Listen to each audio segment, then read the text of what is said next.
چوسیم کامل ردیفه. همین لیوانو میگیرم. همین یادم سال تالا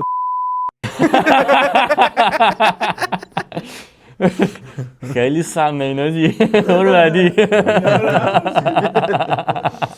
اکشن. آیوین مرد. آقا عرضم به حضور شریفتون که برو بشمار 1 2 3 بریم. 1 2 3. متین جون خیلی مخلصم، خیلی خوش اومدی به پادکست هم سخن. مرسی. قدم سر چشام گذاشتی. چشام. خیلی خوش. عرضم به حضورت که خیلی خوشحالم مخلصم. شما رو اینجا پیش خودمون داریم. به شما خوشگلایی تو خونم سلام عرض میکنم که دارید ما رو میبینید. دمتون گرم. هی ما رو ببینید، هی نگاه کنید، به ما هی ویو بدید، ما رو حمایت کنید. دمتون گرم. بچهای خوبی باشین. قلبونتون برم. متین جون جون داشت. بگو ببینیم. خب سلام به همگی، من متینم. هم مت صدا میکنم، حالا یا متین بگین یا مت، هرچی دوست دارین. تو عشقی. مخلصم. کوچیکتم داداش. 28 سالمه. 2018 اومدم استرالیا. قبلش مالزی بودم، های اسکول و کالج اونجا میخوندم. آره دیگه واسه دانشگاه اومدم اینجا، شروع کردم یکم بایومدیکال ساینس خوندم. دیگه وسطای راه حاجی شروع کردیم به کار کردن. دیگه میبینید تو پول خوب در بیاری دیگه ول میکنی وسط. دقیقاً. می‌خواستم بگم حالا نمیگم اون اکثر چیز یعنی همه، ولی اکثریت عموم اینجوریان که میرن مثلا حالا دنبال درس خوندن، درس میخونن، بعد لاش حالا بالاجبار یا بالا به خواسته ناخواسته هر جوری میرن سر کار، پول خوبه رو در میارن. یه ماچ به درسه میزنن و میرن پول در میارن. اصلا ببین پول خوبم در نیاری، چون موقعی که مثلا تو دانشجویی اونقدر پولی نداری تو جیبت دیگه. $100 بشه $200 اکسایتد میشی که مثلا بقیه راه هم بری جلو و پول بیشتر در بیاری دیگه. این بود که داستان ما رو یه ذره پیچوند. آره. خب برامون بگو که از ایران اومدی به مالزی چقدر سخت بود، چقدر آسون بود، چه جوری اومدی، چه جوری نیومدی، یکم راجع به اون بگو. بعد از مالزی میپریم به استرالیا اومدنت. من که خب گرید 10 رفتم برای تو مالزی درس بخونم. یعنی پسرمون اول رفت، بعد بابام گفتش که خوبه بابا بیا بگو بچت بیاد فلان این داستانا. ما هم رفتیم و خلاص من که رفتم همه برگشتن. فکر کنم بخواستن تو رو بندازن تو تله. آره فکر کنم مثلا حوصله‌شون سر رفته بود از من. و من رفتم همه برگشتن و من موندم و حوزم. بعد اصلا اینا فکر کردن که مثلا من برمیگردم، گفتم نه من میخوام بمونم. خلاصه من موندم و های اسکول اونجا تموم کردم. حالا اونجا مثلا باشگاه تمرین می‌کرد ولی بدنسازی مثلا اونم فقط سنی نداشتم دیگه، 14 15 سالم بود. خوب پیکنیکی داشتی آدمت گرم. چی شده؟ میگم خوب پیکنیکی داشتی 14 15 سالگی. دمت گرم واقعا. آره هنوزم خوبم. آره سلطان. پیکنیکی داره میشه خاور. آره داداش. خلاصه دیگه دانشگاه اومدیم اینجا. اینجا هم ورزشم خیلی خوب بهتر شروع کردم به خاطر اینکه یکم استیبل تر بودم. یه میدونی یه ذره انگار تایم فری تر بود که بتونم انجام بدم. ولی خب تو اون مسیر باز دوباره یه چیزایی اومد که اون مانعه رو گذاشت جلو کار که حالا ورزشی یکم اذیت بشه. خب حالا یکم از ورزشت برامون بگو، بدونن خوشگلای تو خونه بدونن که چی کار میکنی. این بدن کلا واسه ورزش ساخته شده. ماشاءالله ماشاءالله. قربونت برم. نه من از 4 5 سالگی شروع کردم ورزش کلهم. اول رفتم ژیمناستیک و خب خیلی ورزش باحالی بود، خیلی چیز جالب بود. من راستش بخوای از 6 سالگیم تا 10 سالگیم ژیمناستیک کار میکردم. نه بابا. آره ولی بعد از اون مامانم به زور منو میفرسته ورزش رزمی. من متنفرم از ورزش رزمی. تکواندو رفتم، کاراته رفتم، کنگ فو رفتم، هر کدوم یه ماه 2 ماه 3 ماه همونو کردن. داشت ما خودمون اینا رو هم گذاشتیم اینجا بدن دکوبوز ما رو 2 تا سال سخت بکنم ازش بکنم دهنمون رو برو خون بکنم. آره بعد خیلی فوتبال دوست داشتم. خیلی اصلا خیلی عجیب فوتبال دوست داشتم. رفتم دنبال فوتبال، خوبم رفتم دنبال فوتبال، آینده دارم رفتم دنبال فوتبال. فقط این وسط مامانه ایرانی میدونن که یا درس یا هیچی. آره دیگه خدا عمرت بده. نه دمش گرم. خب از 5 سالگی گفتی آره ژیمناستیک میرفت. ژیمناستیک رو رفتیم. یکی اومد گفت نذاری بره این قدش میسوزه فلان. الانم آره. قدی نکشیدیم ما، ولی چه کاری من که بود. می‌خواستم این نیمه کوتاه باشم میذاشی انجام. گفت قدش میسوزه، اینا ما رو برداشتن. بعد گفتم خب اوکی. رفتیم شنا رفتیم یه کردن باز دوباره ما رو برداشتن. رفتم بوکس دوباره من برداشتن. ای بابا. آره بعد رفتم فوتبال من خیلی بد بود. الانم بده ولی اون موقع خیلی افتضاح بودم. من همیشه دوست داشتم مثلا میرم مثلا مدرسه یه دونه گل بزنم، یه پاس گل حداقل بدم. هیچ کدوم. نه هنوز که هنوز خیلی یزیدم به خدا. تو تیمت منو نیار. حتما مرسی که گفتی. من دست میزنم از دور. تشویق. تماشاچی خیلی خوبیم. آره استوری هم میگیرم. خوب این عالی تر. تگم میکنم. این ساعت خوبه کار جمعه. آره.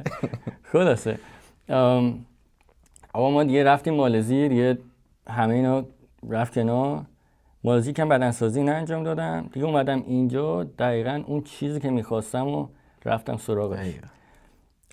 یا هم نمیره فقط سرچ کردم MMA UFC whatever، فقط داشتم سرچ میکردم. اولین جیمی که اومد بالا گفتم من باید برم ثبت نام کنم. همون رفتم ثبت نام کردم. بعد یه خیلی خوب بود. اینجا من بوکس تمرین کردم، MMA، رسلینگ، جوجیتسو، موی تای، کیک بوکس، همینا رو تمرین کردم. خیلی هم خوب بود، خیلی خوب داشتم پیشرفت میکردم. ولی متاسفانه استرالیا کشور سختیه داداش زندگی کردن. من حالا خدا خیرشون بده در کل در نهایت، ولی از نظر من استرالیا یک دهات مدرنی بیش نیست. آره. یه ذره چالنجیه دیگه، مخصوصا مثلا تنها باشی بخوای زندگی تو خودت بچرخونی. الان خیلی تنها اینجا داداش من 13 سال تنها. دمت گرم. فکر کنم الان بازوی راستت قوی تر از بازوی چپت باشه. بذار نگاه کنم. خب آره چالنجی بود دیگه، این وسط خیلی ما اذیت شدیم. ولی لذت بردی. لذتش هم بود. بعد آره. میدونی چون حالا تو حرفات گفتی شد اون چیزی که میخواستی، این خیلی چیز مهمیه. آره. اون چیزی که میخواستی بهش رسیدی، فکر کنم حال تو خیلی خوب کرده. خیلی. حالا مطمئنا 1000 جام جر خوردی و دوخت و دوزت هم کردی و 1000 تا داستان، ولی حداقل اون لحظه که حالا هر جایی که بودی پیش خود گفتی خب اوکی دیگه من اینو میخواستم اومدم بهش رسیدم. خیلی عالی. این خیلی چیز مهمیه. حالا ببین من یه سری سوال تنده خیلی یه سری سوال من برات پیدا کردم. گوشیم داره زنگ میخوره باید برم. نه هیچ جا نمیزه. در ببند. بذار جرت بدم دیگه، کارش نمیشه که. میشه دومیه رو بپرسی؟ فکر کنم اولیه خیلی بد بود. اضافه اینم اتفاقا این اولش اتفاقا شروع کردم که نری بیرون. اوکی. آقا ما بگو وقتی از ایران زدی بیرون واقعی ترین ترسی که باهات بود چی بود و هنوزم تو وجودت هست یا اوه حاجی این خیلی اسپایسیه. آره داداش این تازه نرمش بود. آره این شله، این یه ماچ اوله. حاجی دمت گرم زدی تو خال. بگو در ببین خب میدونی که ایران باید سربازی برید نزدیکای مثلا هیچ بشی. بله. یکی از چیزان بود که من میدونستم هیچ وقت بر نمیگردم. خب شما تو این تایم امکان داره واقعا یه سری از عزیزاتو نبینی دیگه. بله میدونم. یعنی ما بزرگ با بزرگ که اونا که نمیتونن سفر کنن. شاید هیچ وقت یه سری از دوستایی که با تمام قلب دوستشون داری هیچ وقت دیگه نبینی. و گفتم این خوبیه این حالا سوالا و این جوابا بین حالا کامیونیتی ما خود ایرانی خوبه. خوبیش اینه که هممون وقتی برای هم تعریف میکنیم هممون بند وجودمون لمس میکنیم. یعنی هر کی به یه نوعی بالاخره 10 تا تو میگی بالاخره 5 تا 4 تا شاید 10 تا شاید 10 تا اضافه تر هممون لمسش میکنیم. باعث بانیش خدا لعنت کنه. لحظه‌ای بوده تو این سالا که فکر کنی مهاجرتت اشتباه بوده راستشو فقط بگو؟ نه هیچ وقت تو زندگی اصلا پشیمون نشد اصلا ایول چون میدونم چی میخوام بسازم، میدونم چی میخوام بشم. آفرین. این هر کی به این دست پیدا کنه کارو در آورده. اینو جدی میگم. مخلصتم. سخت ترین شب تنهایی که اینجا داشته بکن، تو 13 سال تنها بودی. آره. فکر کنم مخاطب از دست زیاد استفاده می‌کرد. سخت ترینش این بوده فکر کنم. شب‌ها. جدی سخت ترین شب تنهایی که اینجا داشتی چطور گذشت؟ اول بگو چی بوده، حالا اینجا کثافت درست سوالو برامون تعریف. ببین یه جا خوندم میگفت پسرها زمانی مرد میشن که میدونن هیچ پشتوانه‌ای نیست و هیچ کس نیست که دستشونو بگیره و خودشون میمونن و خودشون و باید برای رشدشون یه کاری بکنن. اونجاست که به مرد تبدیل میشن و من شاید بارها این شب داشتی که پوچی خالص 0 و از استراب نمیدونستم باید چیکار کنم. من گفتم که شت الان کجام، الان اصلا برای چی تو این دنیا هستم. و مغز آدم همه جا میره. دقیقاً چیزی بود که به یه جاهایی میره که اگه به نظرم آره دنبالشو بگیری این اون جای خیلی خوبی نیست. بزرگترین چیزی که از دست دادی چی بوده؟ حتی اینجا که گفتی دیگه دوست و خانم، اینه که نورمالی اصلا شما وقتی مهاجرت میکنی آشو با جاش از دست دادی رفته، اون باسبانیشو. خب چرا این همه کار عوض کردی؟ مشکل کارا بود یا نه داداش نه مشکل ببین اینو من برای من اینطوریه. من فکر میکنم هر کسی که رزمی کار میکنه یه غرور خاصی ته دلش داره. یعنی یه سری چیزا تو کتش نمیره و برای من هم همین بود. من مثلا با خیلی جا کار میکردم، هیچی میگفت حاجی تو چونم نمیره. یعنی فهمیدم چی. آره با رزمی نیستاش، من همین الانم یه دنیا با روغن آیلا تو جونم نمیره. من نمیتونستم حاجی با این کنار بیام. درستش هم آره میزدم یا یه چیزی میگفتم یا نه کلهم ترک میکردم صحنه رو که حالا آفت نکنم. یکی از دلایل اصلیش این بود دیگه. ولی بعضی جاها باید تن بدی حاجی. متاسفانه یه سری جاها به یه سری آدما ایناست که بده. آره یا نمیتونی چیزی بگی حالا به هر دلیلی، یا اینکه شرایط خودت یه جوریه که نباید چیزی بگی. این غروره ولی اینا رو سیو بکن، بعداً که رفتی میزنی. نه لیستو دارم. من تا الان 4 نفر رو سیو کردم. نه با خیلی کمه حاجی. من تازه اومدم داداش. من یه سال خورده ای اومدم. رزمی هم کار کردی بریم داشت. من رزمی با ماشین میرم. خیلی با ماشین تانک خریدم برم تو این جور آدم‌ها. عذاب بیاخم. نه داداش اون بری ببین یا من برنامه نویسم داداش. خب تو دنیای برنامه نویسی هم 1-0-1 هیچ باقرزاده ای همین لانی یا حواسم باشه بهت بدی نکنم. یا نوکرت هم داشت. ما خودمون کتک خوردتیم مثلا اینا باشیم. من در دقیقات تو سوال میکنم یه چشم بین برنامه پاورمون کنیم. خب وقتی میگی آدم منفی زیاد دیدم، خودت هیچ وقت نقش منفی کسی نبودی؟ راست ببین راست نگی ما اینجا آمار تو داریم ها. نه اونستی دارم فکر میکنم. بعدا میام خودم جلو ویدیو میام خالی بسته. آدم منفی کسی نبودم. زیدی میدی آره مثلا چه میدونم سابکاری چه همکاری مثلا زیراب بزنی فعلا. من خدایی برای همه خوب میخوام وجدانه. یعنی هیچ وقت نشده مثلا از ته دل برای یکی بد بخوام یا مثلا شده مثلا قور بزنم سر کسی یا مثلا بگم فلانی مثلا این کارو کرده بلا بلا بلا فوشی بهش بدم. ولی خودم مثلا بوده واقعا رفاقتایی داشتم که طرف خیلی بهم بدی کرده یا مثلا طرف رفته با پارتنرم مثلا خوابیده و این داستانا. ولی من آجی تنها کاری که کردم فقط ترکش کردم.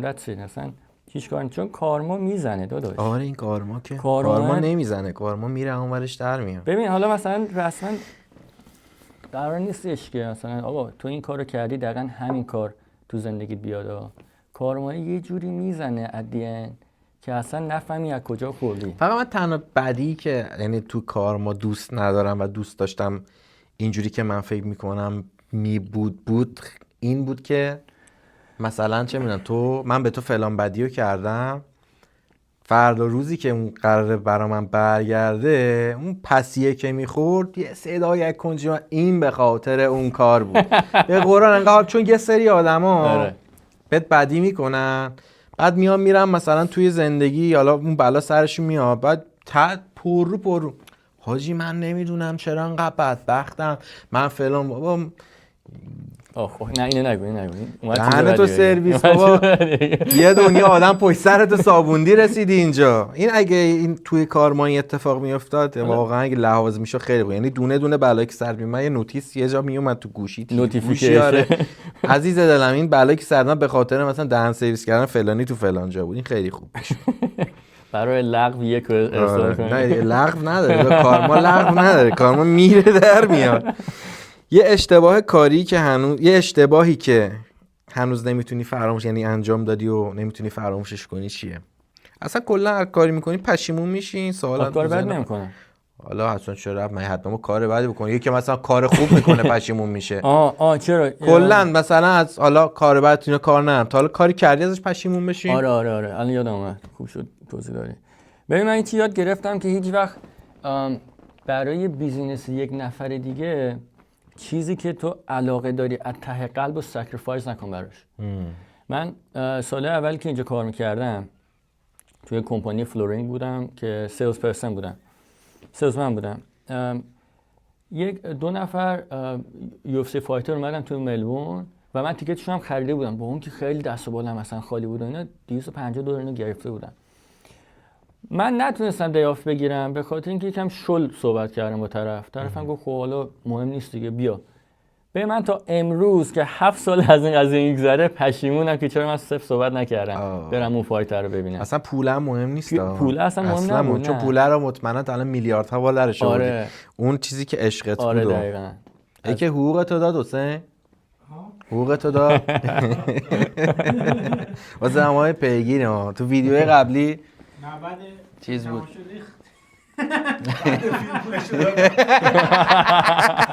ولی گذاشتیم اینجوریه هر کی حقوقتونه نداد بیارید ما میاریم اینجا حقوقتون رو میگیریم. $50 اضافه داد. نه بابا پس یه حسین مصاحبه بذار ازش پاداش بگیر.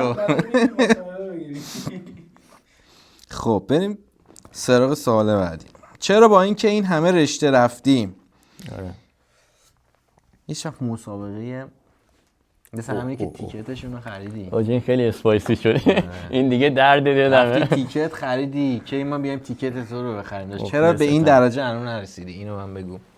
داشت من خیلی تمرین کردم، خیلی، یعنی واقعا ببین تمرینم تموم شد میرفتم خونه دعا میکردم فردا بشه دوباره برم تمرین کنم.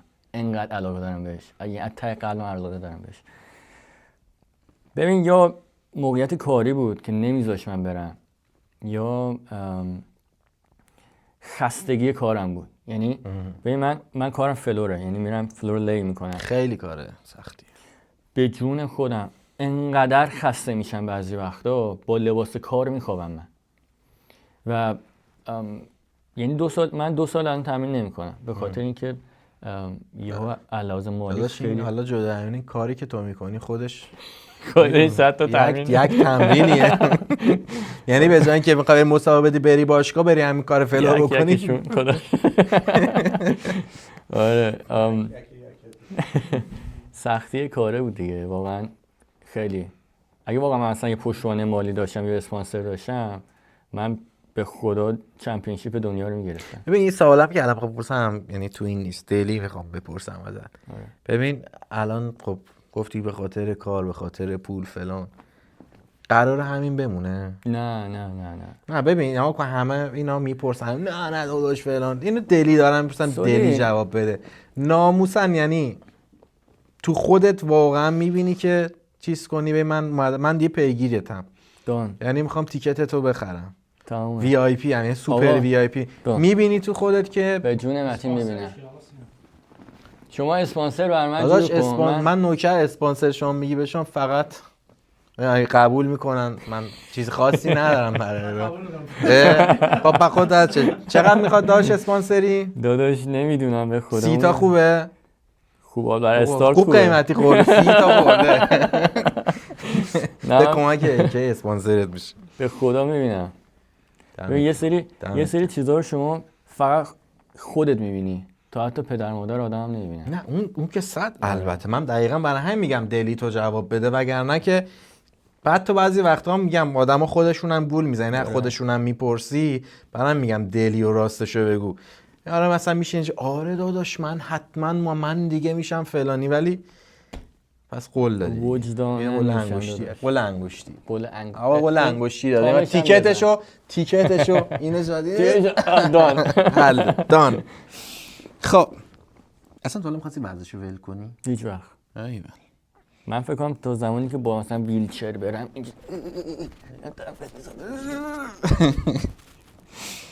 بین موتای، MMA، کشتی، جوجیتسو کدوم بیشتر شخصیت تو ساخت؟ موتای. چرا؟ استرایک هم خیلی خوبه، لگدام خیلی خوبه. به خاطر اینکه ژیمناستیک میرفتم خیلی کششی کار میکردم، خیلی راحت میتونم لگدای خوب بزنم. سیگنیچر لگدم کوئسچن مارکه. این کوئسچن مارک آره. قد خودم بلندتر میکنم. من یه آشنایی دارم ورزش تو رو میکنه ولی تو ایرانه، من هم یه ذره آره حالیمه، یه کوچولو در حد همون یه ذره. کار درسته داداش، اوستای ما. خب اینم دلش به این سوال نمیپرسن، ما زیاد اسپایسی نی وقتتو تلف میکنم. بزرگترین ضربه‌ای که باعث شد آدم امروز بشی چی بود؟ یعنی یک اتفاقی برات افتاده. ببین آقا کن توی طول زندگی هر آدمیزادی، یعنی مجموع اتفاقات یک زندگی آدمیزادو میسازه. نظر شخصی من این چیزی که میخوام بگم، یه دونه اتفاق چک افسریه برای هم است. ببین یه سری اتفاق کوچیکی میافته، مثلا یه چی میشه یه ذره تکون به خودت میدی یا فلان میکنی، ولی چک افسری که میزنی قشنگ سفاز از، یعنی خود یه دوره اونور میزنه روحت بیرون برمیگرده. اونو برامون بگو. حاجی من تو ایران که بودم های اسکول خیلی بولی میشدم. من میگفتم حاجی دماغت گنده است، گوشات گنده است، بلا بلا. خب من اصلا اعتماد به نفسم صفر بود. حالا الانم کوچیک نیست. الانم کوچیک نیست ولی نه بابا داداش چه ربطی ما که دماغ خورتومه داداش. ولی نه آره خیلی اصلا به کسی چه ربطی داره گو خوری میکنه والله. آره حالا مثلا وقتی آدم بچه است خب خیلی اعتماد به نفسش برمیخوره. درست میگی. حاجی من همیشه این تو کلم بود، میگفتم شت اصلا کسی من دوست نداره دیست داره. نه تا رفتم مالزی تازه فهمیدم بابا اصلا به این چیزا نیست. دقیقاً. یکم خودم پیدا کردم. ببین کمبینیشن اینی که من دقیقاً زمانی که خانوادم از مالزی رفتن و اون هیستوری قدیمی که تو ذهنم بود در مورد بچگیم، بهم گفت حاجی باید یه کاری بکنی واسه خودت. و من خیلی شای بودم، انقدر شای بودم اصلا نمیتونستم با هیچ کی صحبت کنم. به جون خودم میرفتم مثلا پرزنتیشن داشتیم تو های اسکول، من نمیتونستم اصلا از ترس نمیتونستم راه برم. یه شب نشستم خونه گفتم متین تو اگر عوض نشی یعنی فاتحت خونده است. صد البته. اصلا هیچ راهی نداری که پیشرفت کنی، هیچ راهی نداری ارتباط بگیری. ببین هفته بعدش پرزنتیشنم یک جوری بود، کل کلاس هم میخندیدن هم همه انجوی کردن، من هم 100% گرفتم اونو. به جون خودم. بعد یه دفعه سنگه تموم گذاشتی. ببین از اون روز تا الان یک روز من نبوده شای باشم. ایوه. یعنی کلهم بریکش کردن. یعنی یه تصمیمی بود که خودت با خودت گرفتی و کارو در آوردی. آره. ولی میگم at the same time اونجا با خودم اومدم که آقا من باید اون چیزی که میخوام و برم سمتش. درستش. خیلی داری فکر میکنی، فکر کنم سوالت خیلی بده. ببین نه یا بقا کن دنبال سوالای سوپر اسپایسی میگردم. اگه برگردی 18 سالگی اولین چیزی که به خودت میگی چیه؟ این سوال اسپایسی نیست، این سوال مسخره ایه. تو اینو بگو تا من کاراتو بکنم. اولین چیزی که به خودم میگم یا یعنی بخوام انجام بدم. چی؟ به خودم بگم از ادوایس. حالا واقعا فکر کن 18 سالگیت بلند شد اومدم این روبروت، چی بهش میگی؟ کسخلی؟ واقعا کسخلی جناب سرما. آجی بود بچسبه ورزشت به خدا. نذار اصلا ببین ریلیشنشیپ رو بذار کنار، مشکلات خانواده رو بذار کنار، همه چی بذار کنار، فقط یه پولی در بیار که بتونی باش ورزش کنی و بخوری و بخوابی. دست دان الان یه چیز دیگه بود. زیدی میدی چیکار داداش نه گذاشت حالی مرضم بود، مرضم ریختم. تا حالا به خودت دروغ گفتیم؟ چجوری بگم یزید؟ الان بهت میگم چجوری بگی یزید. ببین نگاه کن آدمیزاد، شنیدی که میگم مثلا بعضی یه جوری دروغ میگن خودشون هم باورشون میشه. اوکی، همین یه ذره قبل‌ترم صحبت کردم، گفتم مثلا یه چی دلی میپرسم راستشو بگو. به خودت دروغ گفتن این شکلیه که مثلا یه جا میری تو، خب تو میگی من MMA کارم و فلانم و ورزشکارم و فلان، همیشه آدم‌ها یه 2 تا دونه دنده اضافی میدن، یه ذره پیاز داغشو زیاد میکنن. مثلا میگم من برنامه نویسم، آره آجی من برنامه نویس خیلی خفنی ام، مثلا فلان جام کار کردم، اینا 2 تا پیاز داغ است. آره. بعد این پیاز داغه تو طول زمان که زندگی میکنی هی 2 تا زیاد میشه. یه دفعه میشه مثلا تو پسر خاله مثلا بیل گیتس تو مایکروسافت بود، مثلا مایکروسافت رو نصفشو تو درست کردی، چه میدونم مثلا خودتو گول میزنی. متوجه حرفم هستی؟ بعد عرضم به حضور شریفت که همیشه میگن آدما حالا توی دید عموم حرف میزنن با این عموم، مثلا میگن من اینم من اونم فلان اینا، ولی شبا که میرن میخوابن یا تنها که میشن آدما خودشون نمیتونن به خودشون دروغ بگن. میخوام بگم اونجا تا حالا چیزی که گفتی ایو مثلا من چرا اینو گفتم یا من چرا این کارو کردم، تا حالا به اینجور رسیدی که پیاز داغ صحبتاتو زیاد بکنی بعد این بشه برات عادت؟ من هر وقت دروغ بگم خیلی تابلوه. مثلا هیچ وقت نمیتونم اصلا دروغ بگم. نه من واقعا دلی میگم، همه چی رو راستشو میگم. چون دقیقا همونجور که تو گفتی، ببین at the end سرتو که میذاری رو بالش، اگه از حرفی که زدی واقعا اون نباشی، این گیلت داخل این چیزه میدونی میخورته. آره دیگه این میشه هم عذاب وجدان کاراتو میکنه. یه سوال مهران مدیری از بازم تا حالا عاشق شدی؟ آره شدی تا حالا عاشق؟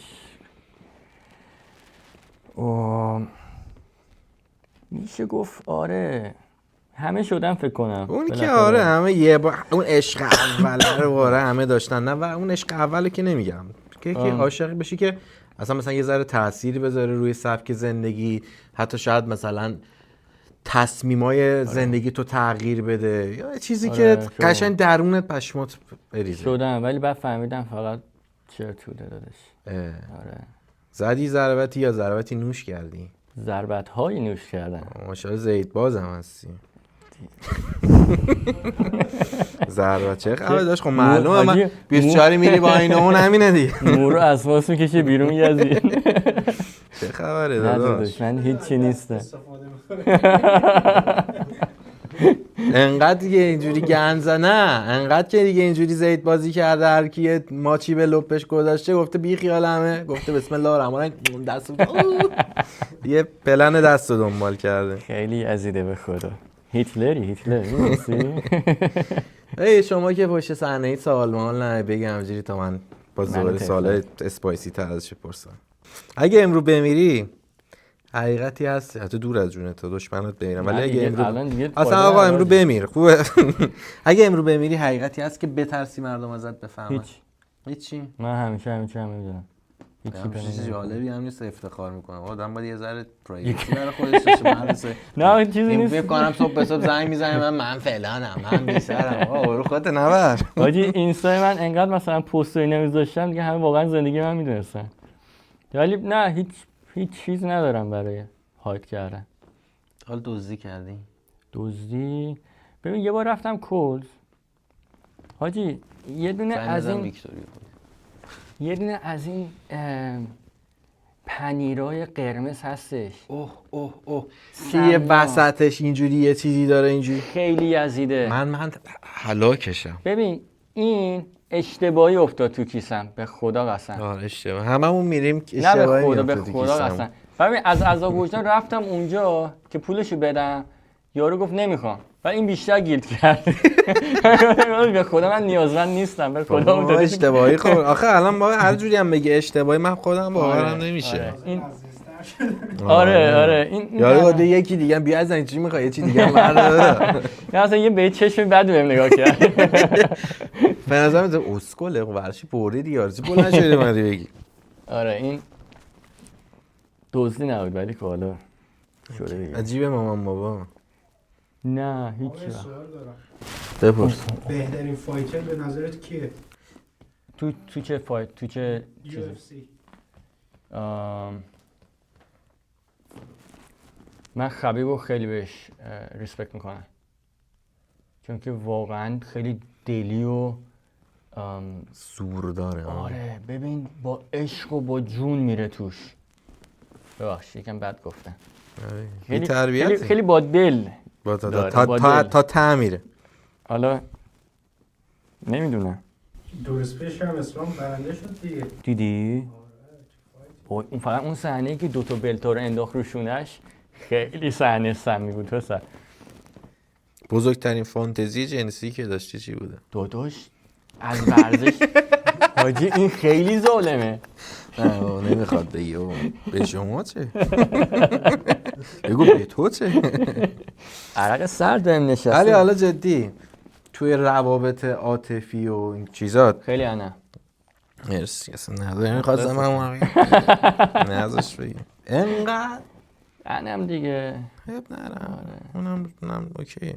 آره مخلصم ولی نه آدم کیرینگیم، خیلی کیر میکنم. تو چی انی؟ یعنی چیش مثلا چی؟ یکم گیر میدن دیگه چوس فقط لباس من فلان لباس یکم اسکول داری تو استرالیا زندگی میکنی نه حالا در اون حد ولی یه ذره چادر تو بکش تاکسیک توری. آره ایوه رو خودت کار کن. تراپیست میری؟ تراپیست میرش من اون تراپیسته ببین دیگه چه عفونتیه.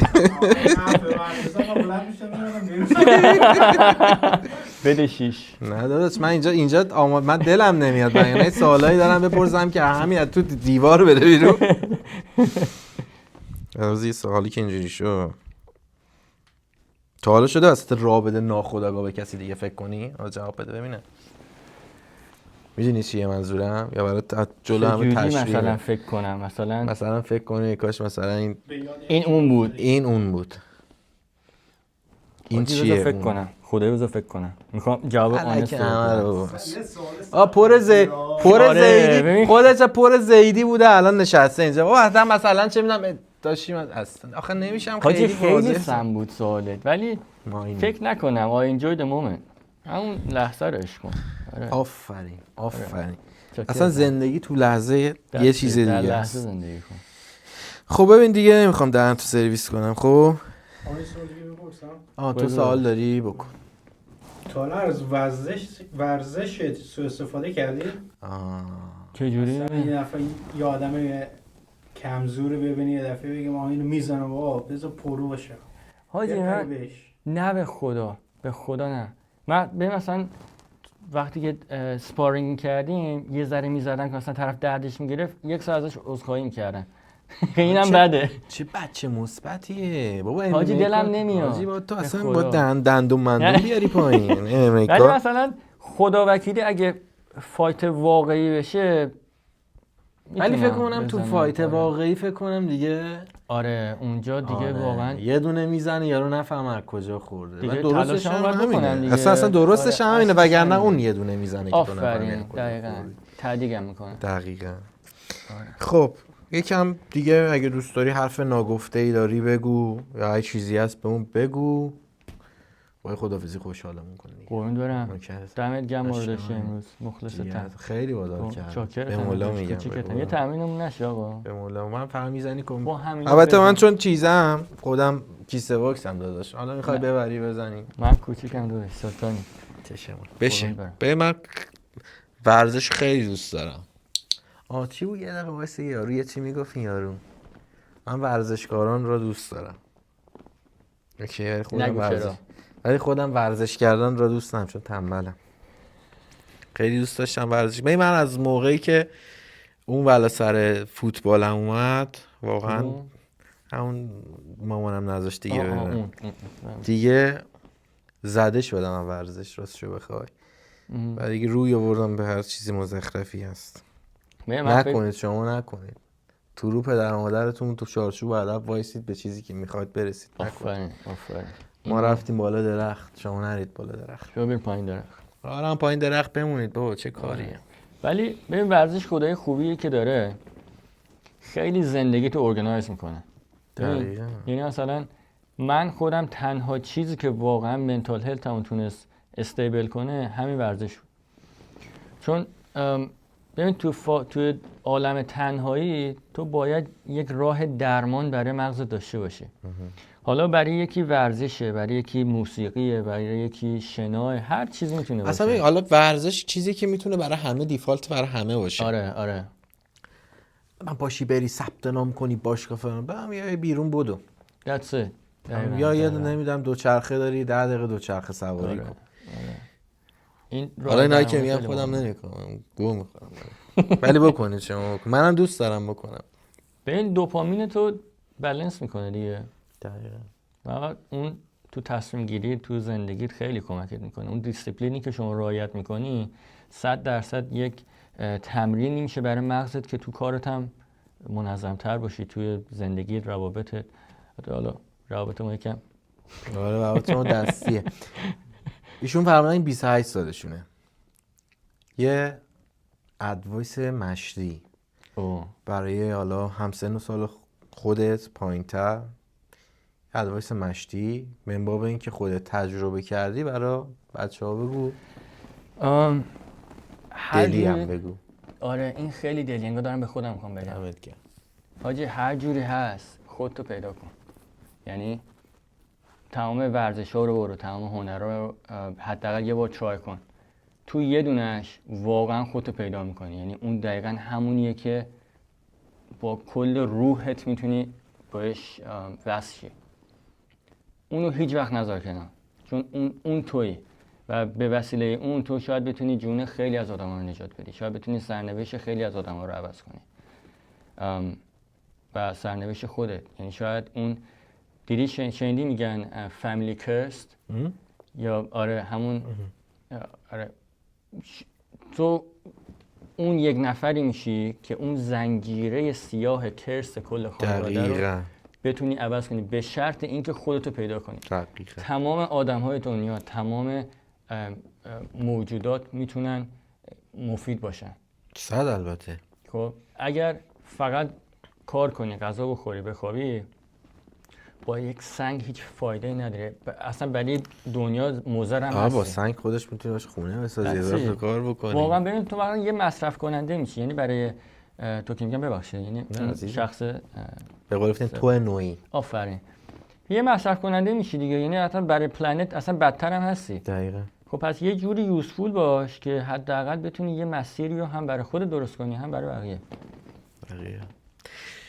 واقعا انقدر قشنگ حرف زد، یعنی به من باشه 100 ساعت دیگه باش حرف میزنم. مخلصتم. خیلی یعنی واقعا خیلی باحال کردم، دمت گرم. گوش کنید به حرفش، واقعا میگم شما در برابر هر چیزی که قرار جلوی شما رو بگیره و باعث بشه اون چیزی که میخواید بهش برسید نرسید، حالا راه داره با احترام، راه نداره بی احترام، هر جوری که میدونید. چون یه بار فقط شما زندگی میکنی، یه بار 20 سالته، یه بار 20 سالته، یه بار 10 سالته، کلا یه بار زندگی میکنی و نباید بذاری کسی یا چیزی زندگی تو خراب کنه.